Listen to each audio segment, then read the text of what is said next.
उस रात वो पहली बार रोया नहीं था, लेकिन उस रात अल्लाह भी शायद उसे देख रहा था, क्योंकि ये ज़िंदगी की आखिरी रात थी। रात के 2 बजे थे, शहर सो चुका था, लेकिन आरिफ की आंखों में नींद नहीं थी। कमरे में अंधेरा था, लेकिन उसके दिल में उससे भी ज़्यादा अंधेरा। वो वही लड़का था जिसने कभी नमाज नहीं पढ़ी, जिसने हराम को हलाल समझ लिया, जिसने हर गुनाह को मस्ती समझा। गुनाह करते करते उसे गुनाह का एहसास ही ख़त्म हो गया था।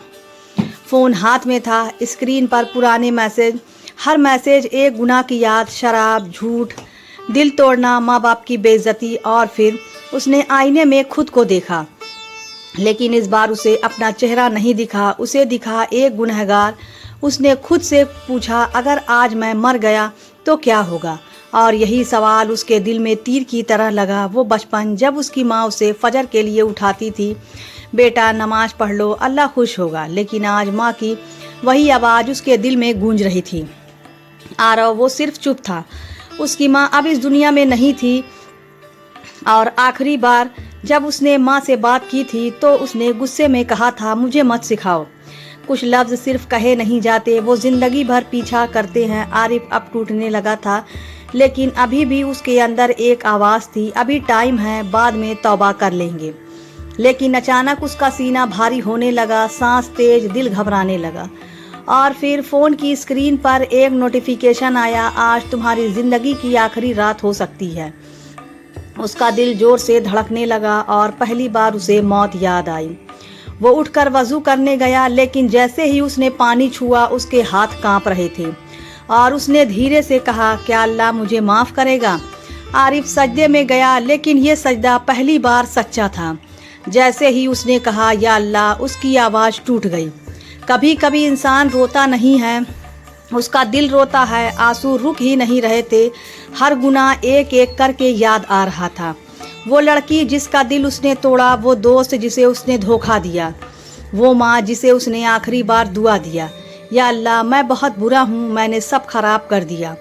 उसका दिल इतना भारी हो चुका था कि उसे लग रहा था अब शायद माफ़ी नाम की कोई चीज़ उसके लिए नहीं बची। क्या अल्लाह मुझे माफ़ करेगा या मैं बहुत दूर जा चुका हूँ?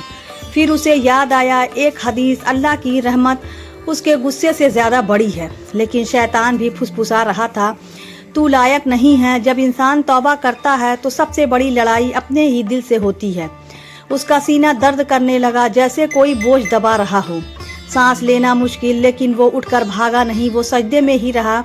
या अल्लाह, अगर तूने माफ़ नहीं किया तो मैं बर्बाद हो जाऊंगा। उसकी आवाज़ पूरे कमरे में गूंज रही थी। और फिर उसने अपने सारे गुनाह गिनने शुरू किए, एक एक करके, जैसे कोई अपना हिसाब दे रहा हो। मैंने नमाज छोड़ी, मैंने झूठ बोला, मैंने दिल तोड़े, मैंने तुझे भूल गया। और फिर वो बस चुप हो गया। कुछ मिनट बाद उसने धीरे से कहा, लेकिन मैं वापस आना चाहता हूँ, और शायद यही तौबा की शुरुआत होती है। लेकिन तभी उसकी तबीयत अचानक और ख़राब हो गई, सांस रुकने लगी, दिल की धड़कन बेकाबू। वो ज़मीन पर गिर पड़ा और उसकी आंखों के सामने उसकी पूरी ज़िंदगी फ्लश होने लगी। उसने आखिरी बार कहा, या अल्लाह एक मौका और फिर सब कुछ अंधेरा हो गया। अंधेरे के बाद उसे लगा जैसे वो कहीं और है, न दर्द न डर, बस सुकून। और फिर एक आवाज़, तू लौट आया। उसकी आंखों से आंसू बहने लगे। या अल्लाह, क्या तूने मुझे माफ़ कर दिया? अल्लाह दरवाज़ा बंद नहीं करता, हम खुद दूर चले जाते हैं। उसे एहसास हुआ कि तौबा सिर्फ अल्फाज नहीं होती, तौबा दिल से होती है। और जब दिल टूटकर अल्लाह के सामने झुकता है तो रहमत बरसती है। धीरे धीरे उसने आंखें खोली। वो अभी जिंदा था, सुबह की अजान हो रही थी। उसने उठकर वज़ू किया और पहली बार दिल से नमाज पढ़ी। ज़िंदगी ख़त्म नहीं होती, बल्कि आज से शुरू हुई थी। शायद अल्लाह ने उसे एक और मौका दिया था, लेकिन हर किसी को ये मौका नहीं मिलता। अगर आज रात आपकी आखिरी रात हो तो क्या आप तैयार हैं? तो दोस्तों, यह थी हमारी आज की वीडियो। अगर आपको पसंद आए तो लाइक कर दें और हमारे चैनल को भी सब्सक्राइब कर लें। मिलते हैं अगले वीडियो में, तब तक के लिए अल्लाह हाफिज़।